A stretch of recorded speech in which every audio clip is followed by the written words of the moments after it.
Vicky math solution में आप लोगों का स्वागत है। आज हम लोग यूपी ट्रिपल एससी पेट से संबंधित गणित के कुछ क्वेश्चन हल करेंगे जो एग्ज़ाम में आ सकते हैं और मेंसुरेशन से एक या दो क्वेश्चन हर शिफ्ट में आते हैं।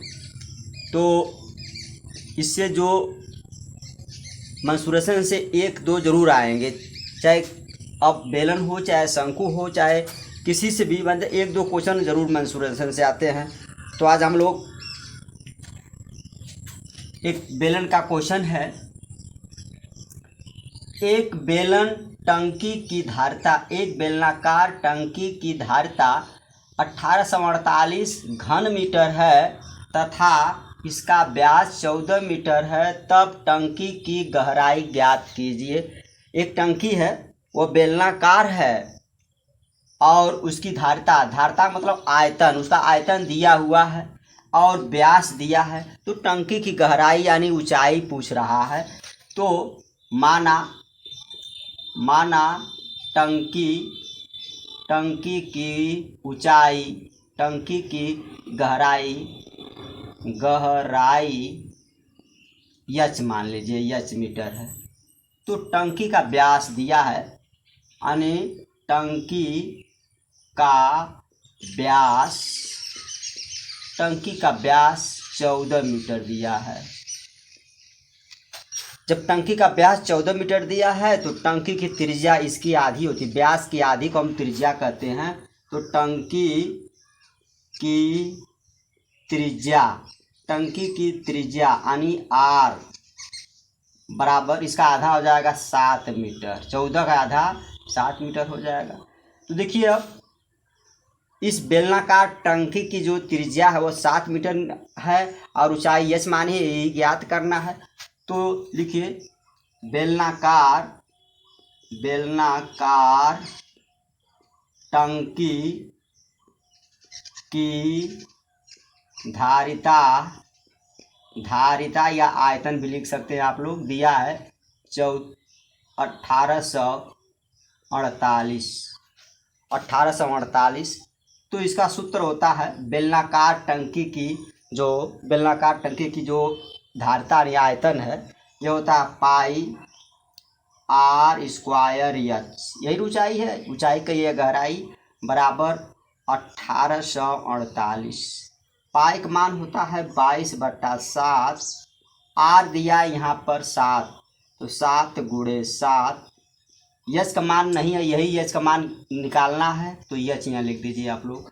यहाँ हो जाएगा 1848।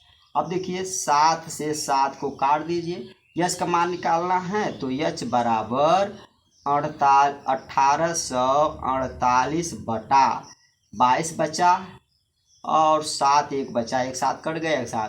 इसी से आप भाग दे देंगे तो आपका आंसर आ जाएगा। 7 से भाग देंगे तो 7 से भाग दीजिए, 7 के साथ 7 दूना के 14, 7 दूना 14 और 4 बचा, 7 छक 42 और 7 चौक 28।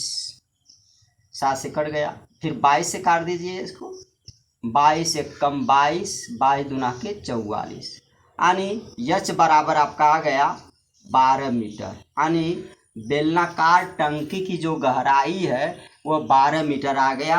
विकल्प आपका ए सही होगा, 12 मीटर। तो बेलनाकार टंकी की जो गहराई है वो 12 मीटर है। चलते हैं हम लोग क्वेश्चन नंबर दूसरे पर। क्वेश्चन नंबर दूसरा आपका है,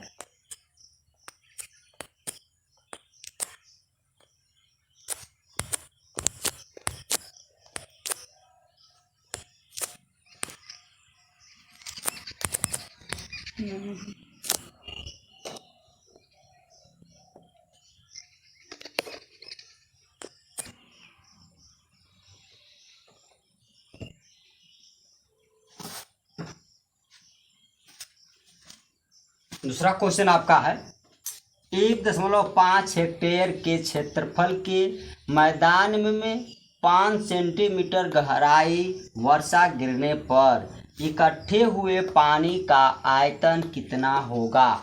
देखिए, ये जो हेक्टेयर है पहले इसको हम मीटर में चेंज कर लेंगे। यानी मैदान का क्षेत्रफल जो दिया है, मैदान का क्षेत्रफल, मैदान का जो क्षेत्रफल दिया है 1.5 हेक्टेयर है। इस पर हम 10,000 से गुणा कर लेंगे, यह वर्ग मीटर हो जाएगा, यह वर्ग मीटर हो जाएगा। तो ये आपका वर्ग मीटर हो जाएगा, गुणा करेंगे इसका आप तो ये हो जाएगा आपका 15,000, 1 दशमलव हट जाएगा, 15,000 वर्ग मीटर। क्षेत्रफल हमेशा वर्ग में आता है। तो मैदान का जो क्षेत्रफल है हमने हेक्टेयर से हमने वर्ग मीटर में कर दिया, मीटर में कर दिया, यानी 10,000 से गुणा कर दिया तो ये मीटर में हो गया। अब हम उसका आयतन ज्ञात करेंगे पानी का।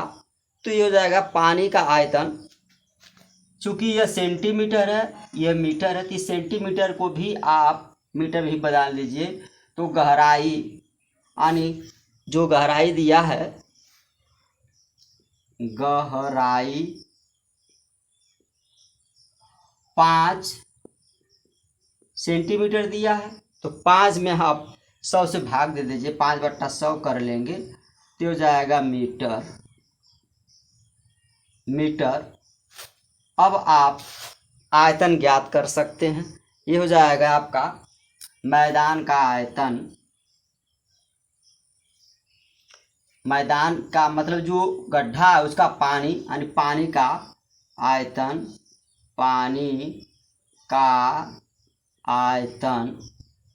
पानी का आयतन हो जाएगा, पानी का आयतन हो जाएगा क्षेत्रफल गुणे, यानी क्षेत्रफल गुणे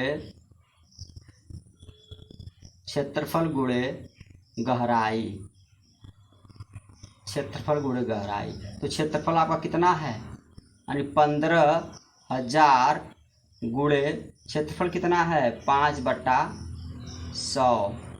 तो 2 जीरो से 2 जीरो काट दीजिए और इसे गुणा कर देंगे, 15×5 = 75, यानी 750 मीटर, घन मीटर। आयतन है तो घन मीटर होगा, आयतन हमेशा घन मीटर में आता है। तो 750 घन मीटर। देखिए 2 जीरो से 2 जीरो कट गया, 150 का 5 में गुणा किया गया, 15×5 = 75, 8 जीरो, 750 घन मीटर। विकल्प आपका बी सही है। आप लोगों से एक रिक्वेस्ट है, यदि आप लोग चैनल को सब्सक्राइब न किए हैं तो प्लीज़ चैनल को सब्सक्राइब कर दीजिए। चलते हैं हम लोग क्वेश्चन नंबर 3 पर। क्वेश्चन नंबर 3 आपका है,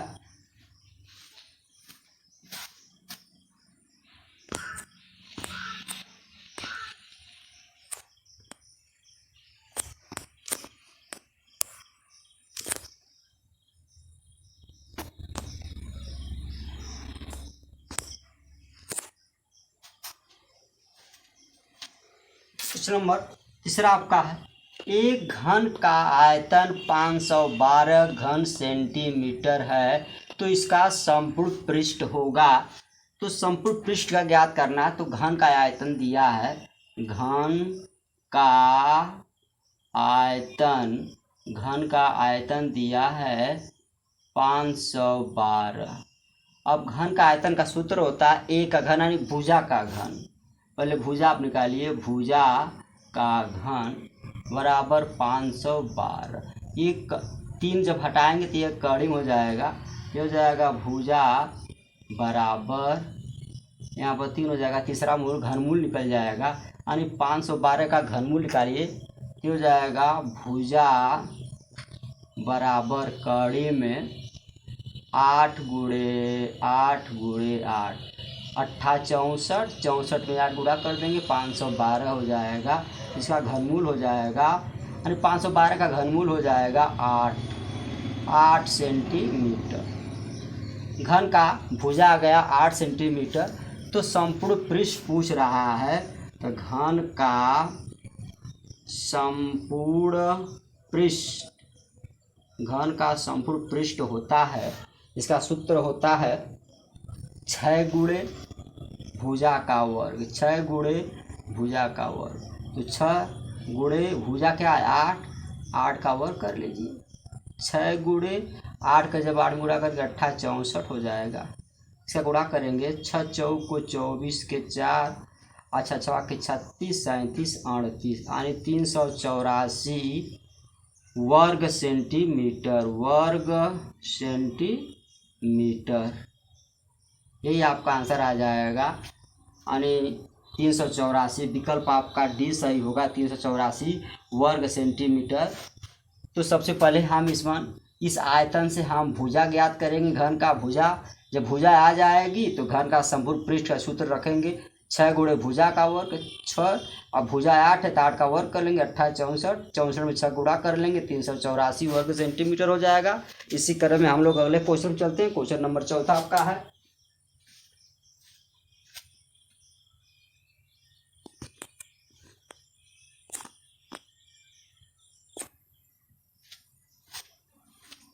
देखिए 4 आपका है, एक कमरा 12 मीटर लंबा, 9 मीटर चौड़ा, 8 मीटर ऊंचा है, तो इसमें किस लंबाई का बांस रखा जा सकता है। उसकी लंबाई 12 मीटर है, चौड़ाई 9 मीटर है और ऊंचाई जो है 8 मीटर। तो हम इसको बिक्कड़ के हिसाब से रखेंगे तो वही सबसे बड़ा रखा जाएगा।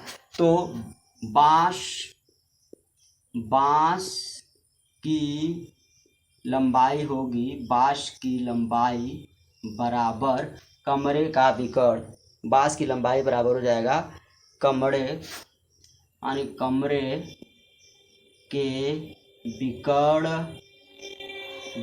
की लंबाई, यानी उसका जितना बिक्कड़ की लंबाई होगी उतना ही बड़ा हम बांस रख सकते हैं।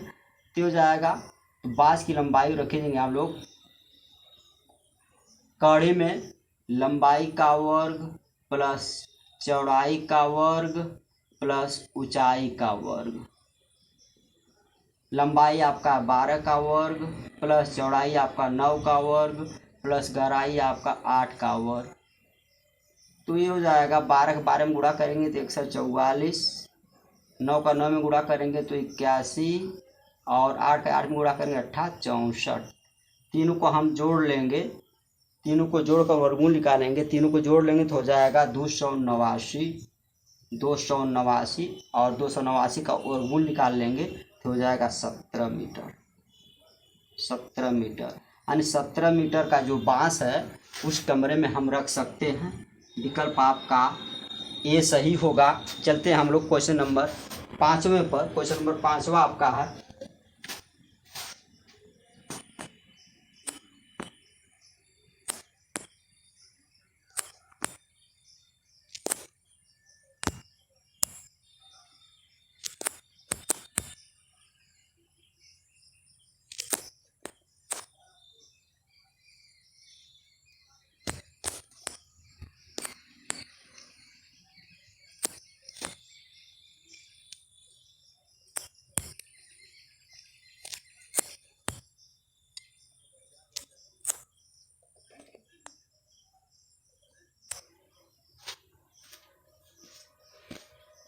देखिए यदि दो गोले का अर्ध व्यास क्रमशः 1:4 के अनुपात में हो तो उसके पृष्ठीय क्षेत्रफलों का अनुपात क्या होगा। विकल्प दिया है, यह गोले से लिया गया है।